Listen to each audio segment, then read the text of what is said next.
जे महामहिम राजा राणीकर कौन खसीची ए अशालीनता नुहे ना दिन कृष्ण लिखिले खसीची कबरी भार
खसीची कबरी भार पड़ी चरम पर राजा देखुचंती रानी की खर रिपु गगन रे जेमंत शोभा राजांकर ए रानीकर से जो जुड़ा खसी खोली जाइछि खेले हेई की रानी को पिठिरे पड़ी दिन कृष्ण कहिले धीरे खर कहिले किरण किरणर शत्रु के मेघ पानी कोन पिउचेती गोला मेघ कला हंडिया मेघ जेमिति आकाशर दिखे दिसे रानी को पिठी रे कुंचित कुंतल केशराशी चिकण कालिया केशराशी खेले ही पड़िबारु सेमति दिसुची कवि को मुंड केमिया खगए पुओ खिण कटी रिपु मधु खिण कटी कहार सिंहर शत्रु किए मुर्गर नाभि कस्तूरी रे अंकित चित्रावली आखिर लुहरे लिभि जाइछे खगपति किए कहले गरुडर पति किए नारायण पुओ किए कंदर्प दर्पण प्राय मुखमंडल रानी मलिन पड़ राजा देखुचंती द्वार बंधर रानी की पुणी दिन कृष्ण लेखुचंती एतिगिरे सरी नहीं कौन लिखिले कले गज शिर मोती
कृष्ण देखुचंती राजा दिलीप रानी सुदक्षिणा रानीकर परिचय पुणी शुल्क आनी था तथापि आनी सब अल्प समय पाला तो ये केते जीव कि गोटे स्वर्ग काव्य बेसी जीव नहीं जो माने हुगुड़ा गायक से मानकर दी तीनटा स्वर्ग जीव गोटे स्वर्ग जीव द्वितीय स्वर्ग द्वितीय स्वर्ग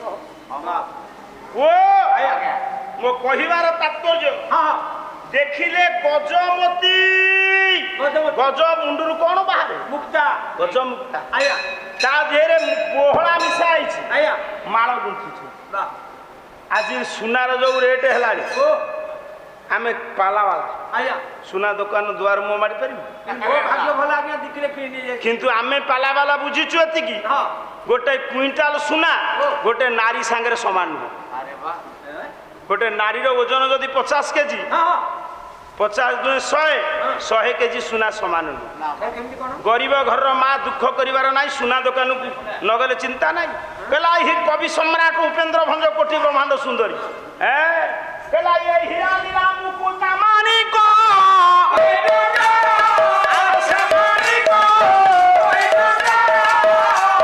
ମୂଲ୍ୟ ଅଛି ମୂଲ୍ୟ ନାହିଁ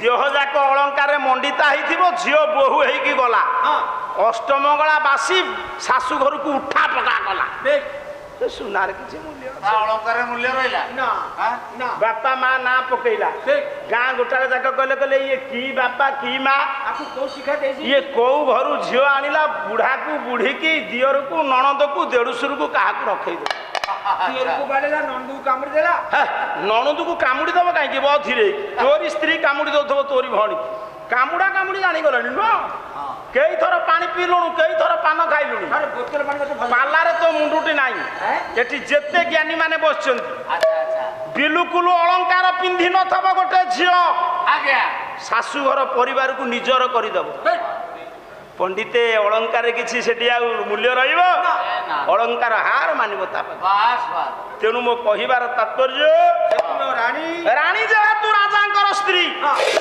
ଗଜ ମୁକ୍ତ କୋହଳା ମିଶ୍ରିତ ମାଳାକୁ ରାଣୀ ବେକୁରୁ କାଢିକିରି ତଳେ ଥୋଇ ତଳେ ଥୋଇ ଦେଇଛି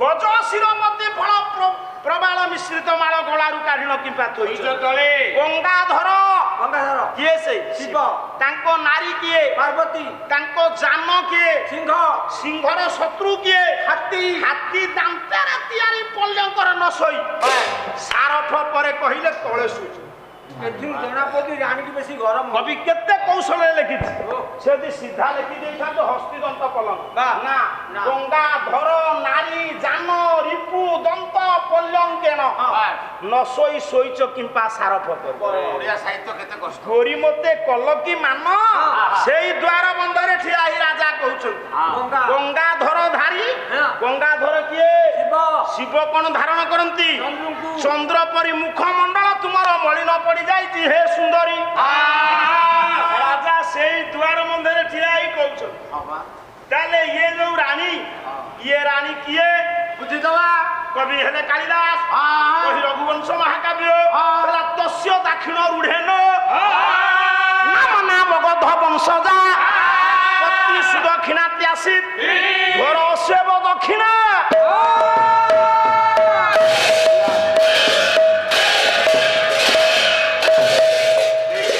ଗେଡୁଆ ମଗଧ ବଂଶଜା କନ୍ୟା ଇଏ ଆଜ୍ଞା ମଗଧ ରାଜବଂଶର କନ୍ୟା ଆଜ୍ଞା ଅଗ୍ନି ପାଖରେ ସ୍ୱାହା ଯେମିତି ଶୋଭା ପାଆନ୍ତି ଇଏ ରାଜା ପାଖରେ ଇଏ ସେମିତି ଶୋଭା ସେଇଭଳିଆ ସ୍ୱଭାବ ପାଉଛନ୍ତି କଣ ପୁଅ ବୁଝୁଛୁ ଆଜ୍ଞା ରାଜା ଆଉ ବିଳମ୍ବ ନ କରି ସୁଖ ସମ୍ବାଦ ପାଇଛନ୍ତି ନା ରାଣୀଙ୍କ ଦୁଃଖ ଆଉ ରହିବ ଏ ନା ନା ଏ ପୁଅ ସାର୍ ମା ଅପେକ୍ଷା କରିଥିବ ମୋ ପୁଅର ରେଜଲ୍ଟ ବାହାରିବ ସ୍ୱାମୀ ଯେତେବେଳେ ବଜାର ବୁଝି ଆସିଥିବେ ଏ ବାପା ଇଣ୍ଟରନେଟରୁ ଜାଣିବେ ଜାଣିବେ ବ୍ରିଲିଆଣ୍ଟ ଷ୍ଟୁଡେଣ୍ଟ ମୋ ପୁଅ ହଁ ଭଲ ମାର୍କ ରଖି ଟପ୍ 10 ହେଇଛି ହଁ। ସେ ପଳେଇ ଆସିବ ଆସିବା ଆଗେ ତାଙ୍କୁ ଖବର ଦେବା ପାଇଁ ନା ଡାକିଲେ କହିଲେ ଏ ରାଣୀ ଆରେ ଉଠ ସେମିତି ବିଲୁଆଙ୍କ ଭଳିଆ କାହିଁ ହଉଛୁ?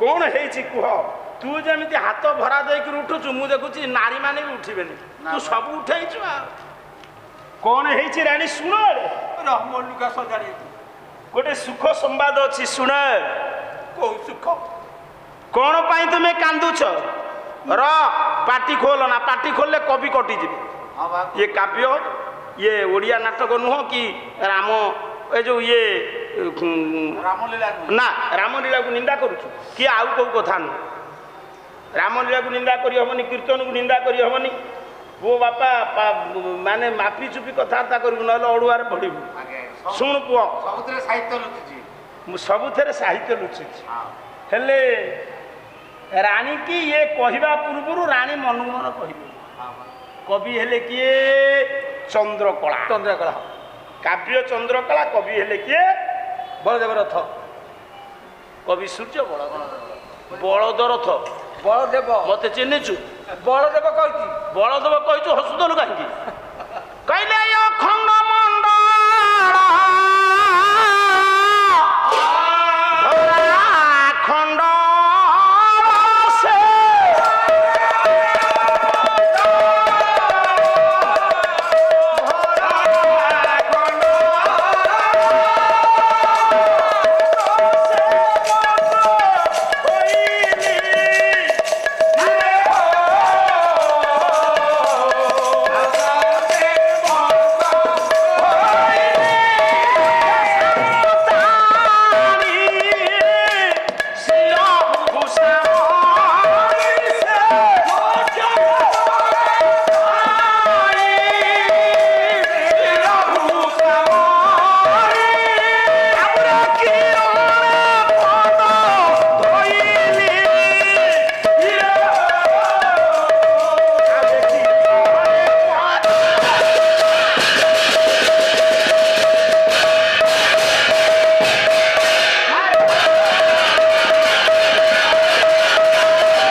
ମର୍ତ୍ତ୍ୟର ଇନ୍ଦ୍ର।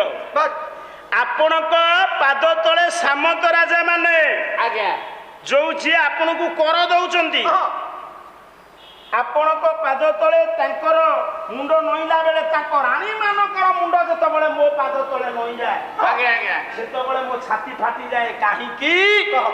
ସେ ଛାତିରେ ଯୋଉଟା ଲଗା ହେଇ ଅଭ୍ୟାସ ତ ମୁଁ ସେଠୁ ଆଡୁ ସାଡୁ ପଳେଇ ଯାଉଛି। କାହିଁକି ନା ସିଏ ରାଣୀ ମାନେ ଯେତେବେଳେ କାଖର ଥିବା ପିଲାକୁ ତଳେ ଥୋଇ ମୋ ପାଦ ତଳେ ମୁଣ୍ଡ ଗଡ଼ାନ୍ତି, ସେତେବେଳେ ମୋ ଧୈର୍ଯ୍ୟ ହରା ହେଇଯାଏ। ଆଜି ରାଣୀ ନିଜର ଦୁଃଖକୁ ବ୍ୟକ୍ତ କରୁଛନ୍ତି। କହିଲେ ସ୍ୱାମୀ, ରାଜା ଆସିଥିଲେ ସୁଖ ସମ୍ବାଦ ଦେବାକୁ, ରାଣୀ କିନ୍ତୁ ତା ପୂର୍ବରୁ ବୁଲି ପଡି ଦୁଃଖ କହୁଛନ୍ତି। ରାଜା ଅପେକ୍ଷା କରିଛନ୍ତି ସବୁ କହିସାରନ୍ତୁ। କଣ ପୁଅ ବୁଝୁଛୁ? ଯୋଉମାନେ ମହତ ସେମାନେ ତରବର ହେବେନି କହିବାକୁ, ନା ସବୁ ଶୁଣୁଥିବେ, ଶେଷରେ ପଦୁଟିଏ କହିବେ, ଶେଷ ଆଉ କେହି କହିପାରିବେ। ଆଉ ଯିଏ ଭଡ଼ ଭଡ଼ିଆ ସେ ହେବେ, ତାଙ୍କ ଦ୍ୱାରା ଶାଗ ସିଝିବନି।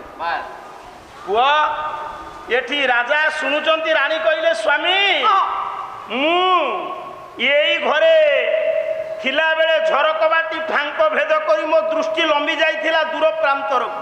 ଆଜ୍ଞା ସେଦିନ ଦେଖିଲି ଦୁଗ୍ଧବତୀ ଗାଈଟିଏ ଚରୁଛି, ତା ବାଛୁରୀଟି ତା ଅମୃତ ଭାଣ୍ଡରୁ କ୍ଷୀର ପିଉଛି, ଲାଙ୍ଗୁଡ଼ ହଲଉଛି ବାଛୁରୀ, ହେଲେ ଗାଈଟି ଗାଈ ବୁଲି ପଡ଼ି ତାକୁ ଚାଟି ଦେଉଛି। ପଶୁ ହୃଦୟର ସେ ବାତ୍ସଲ୍ୟ ମମତା ମୋ ସୁପ୍ତ ମାତୃତ୍ୱକୁ ବିଦୀର୍ଣ୍ଣ କରି ପକେଇଲା। ମୁଁ ଆଉ ସହିପାରିଲିନି, ମୁଁ ନିଷ୍ପତ୍ତି ନେଇଛି ସ୍ୱାମୀ, ମୁଁ ଆଉ ବଞ୍ଚିବି। କାହିଁକି ନା ଧିକ ନାରୀ ଝନ ଭାବେ ସନ୍ତାନ ଜାନା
ସୁଖ, ଇଏ ରାଣୀ ପଦବୀ, ଇଏ ଦାମୀ ବସ୍ତ୍ର ଅଳଙ୍କାର ଖାଦ୍ୟ ମତେ କିଛି ଭଲ ଲାଗୁନି, ବିଷ ପରି ଲାଗୁଛି ମତେ।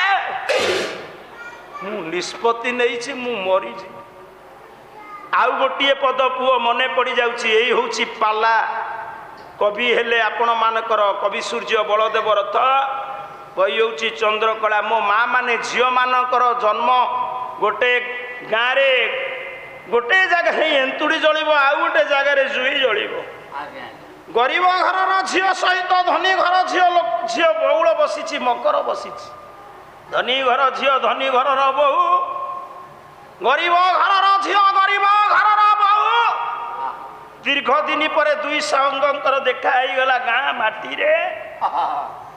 ଧନୀ ଘର ଝିଅ 10 ବର୍ଷ ପରେ ଆସିଛି ଗାଁକୁ, ଗରିବ ଘରର ଝିଅ ଆସିଛି। ଯେତେବେଳେ ଦୁଇ ଜଣ କୋଳାକୋଳି ହେଇଯାଆନ୍ତି, ଗରିବ ଝିଅ ତା କୋଳରୁ ପିଲାଟିକି ତଳେ ଥୋଇକି ଯେତେବେଳେ ଧନୀ ଝିଅକୁ କୋଳେଇଛି, ଦାମୀ ଲୁଗା ପିନ୍ଧିଛି ଧନୀ ଘରର ବୋହୂ, ଆଖିରେ ଲୁହ, କହିପାରୁନି ଶୋଇପାରୁନି। ସେଇ କଥା କହୁଛନ୍ତି କବି ସୂର୍ଯ୍ୟ ବଳଦେବ ରଥ ରାଣୀ କହୁଛନ୍ତି ରାଜା, କହିଲା ମୋର ସଙ୍ଗେ ଧୂଳି ଖେଳ ରଚି କେଳି କରୁଥିଲେ ଯେତେ ଇଏ ସହି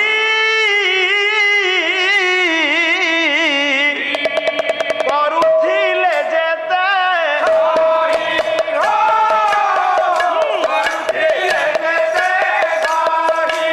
ଇଏ ସୁତ ରଖି ତଳେ ଜୁହାରିବା ବେଳେ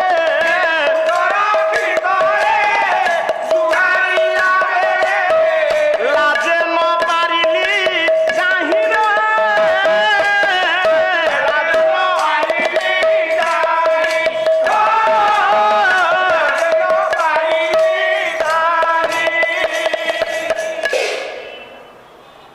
ସୀମିତ ସମୟ ଭିତରେ ସବୁତକ ଅଳଙ୍କାରକୁ ସମ୍ଭବ ହଉନି ଦବା।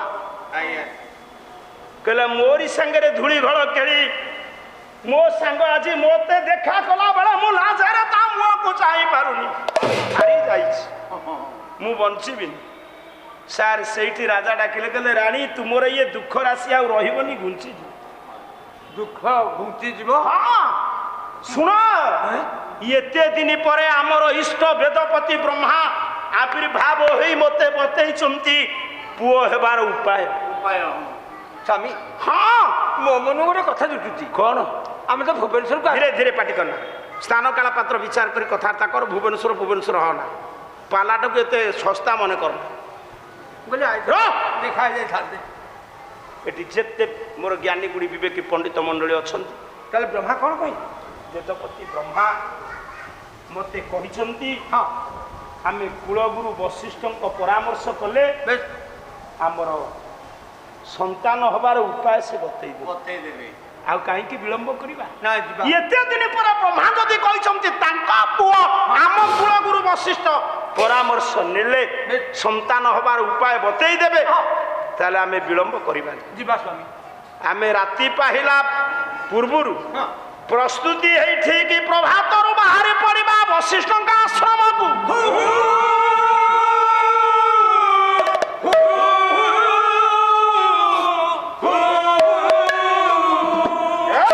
ଏ ବାପା ସରିଲା ତୋର ଲୋଭ।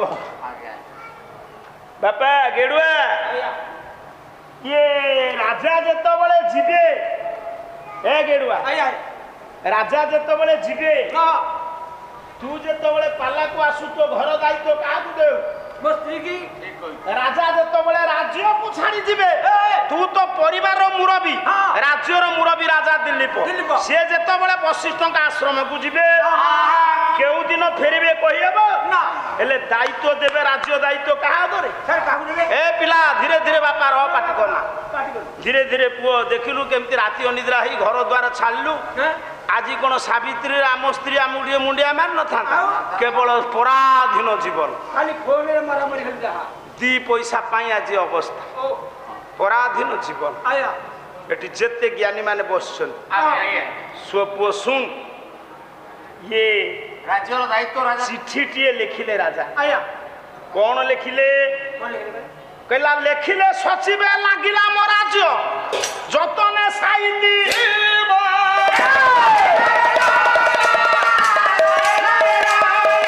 କାମନା ପୂରଣ ହଇଲେ ଫେରିବି। ଚିଠିଟିଏ ଲେଖିଲା କିଏ?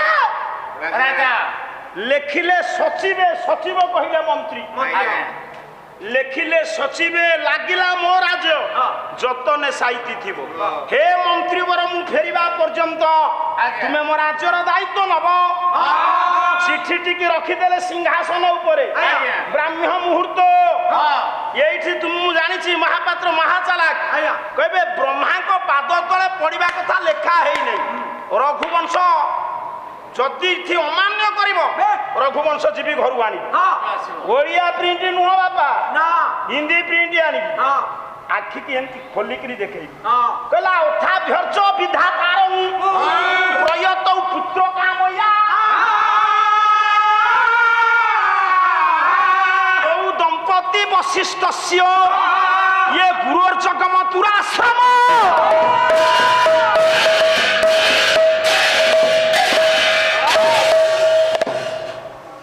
ভুল কথা কাই কহিবু জীবন্ত দেবতাঙ্ক পাখেরে লাভ কোন মিলিব ভুল কহি অর্থ অভ্যর্চ অর্থাভ্যর্চ এ পুଅ বিধাতার বিধাতা কহিলে ব্রহ্মা ইহা পরে পরম কারুণিক রাজা দিলীপ বিধিপূর্বক এ গঙ্গারে স্নান করি কৌছি ধীরে সরজুরে স্নান করি বেদপতি ব্রহ্মাঙ্কর মূর্তি কি পূজা করি পরিষ্কার লিখিছেন রঘুবংশে ডাকিলে নিজে রানী কি প্রস্তুতি করাইবা নির্দেশ দেই ডাকিলে সারথি কারণ সারথি হলে তো যাবে না রাজা রথ নহলে কেমতি যাবে সুশান্ত বাবু কেমতি পচারে কলে গাড়ি রখিবা পার্কিং অছি কি না আমি বলে অছি কিছু অসুবিধা সারথি কি ডাকিলে আর গোটে কমে দেবা কোন ডাকিলে গেলে সারথি মহারাজ পাণ্ডবেদের রথ প্রস্তুতি কর মু জঙ্গলকু শিকার করিବାକୁ ଯିବି ତୋର ଇଚ୍ଛା ନାହିଁ ସାରଥି ହେବାକୁ ଚା ପିଇବୁ ନା ମୁଁ ରାଜା ହେଇଥାନ୍ତି କଣ କହିଲୁ ତୁ ରାଜା ହବୁ ମୁଁ ସାରଥି ହେବି ଆରେ ତ ମହାପାଚ ଲୋକ ମୁଁ ତ ସବୁଦିନ ସାରଥି ହଉଥିଲି କହିଲେ ଆଜି ସାରଥି ମୁଁ ରାଜା ହେଇଥାନ୍ତି ରଥ ପ୍ରସ୍ତୁତି କର ହେଲେ ମୁଁ ଯାଇପାରିବିନି ଆଜି କାହିଁକି ମୋର ଖତ ବୁହା ହବ ଅକ୍ଷିତୃତୀୟା ସଇଲାଣି ଧାନ ବୁଣାବୁଣି ହବ तू राजा पाखे सारथी ड्राइवर जितेबले बाबूर काम पड़ो ड्राइवर रेडी आसिया पूर्व डोर खोल ड्राइवर ना सारथी जी आज ड्राइवर कौन जीवनी असुविधा कौन कह मोर एका दिन के 3टा बंधु व्यवहार से बंधु घर को जीवी तोर एका दिने 3टी बंधु घर व्यवहार आसी मुझी क्यों क्यों बंधु घर आसी प्रथम व्यवहार बंधु व्यवहार मो सान शालार बाहाघर मु जीवी तो सान शालार बाहाघर द्वितीय रे पुअर सान मामुर बाहाघर मु जीवी तो पुओ सान मामुर बाहाघर तृतीय रे मो स्त्रीर सान भाईर बाहाघर मु जीवी कान ध कहीं बस जी तो स्त्री रो भाई से तो पुअर मामू नुह से मामू मामू से तो ससुर पुओ शला नुह आउ 3टा ना काले कहले कहले ठकटे शीघ्र रथ प्रस्तुति करो विलंब कर ना आमे जीवु गुरु का आश्रम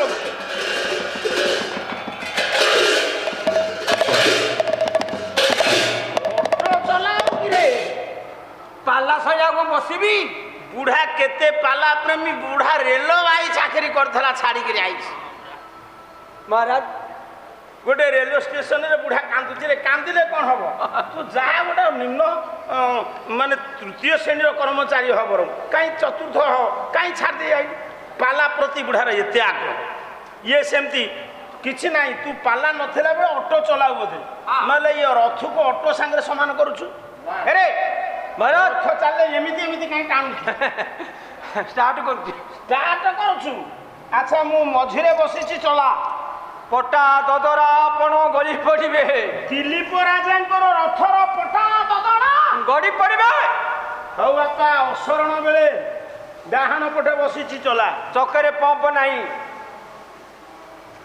रे तो मारात्मक सारथी अच्छा बाँ पटे बसिछि चला रिम देख खतरा हैती तो 7 जन्म रे तू सारथी हेई परिबुनी ब जाहले सगड़ चलौथि मु ब ब ब ब बहुती बस रे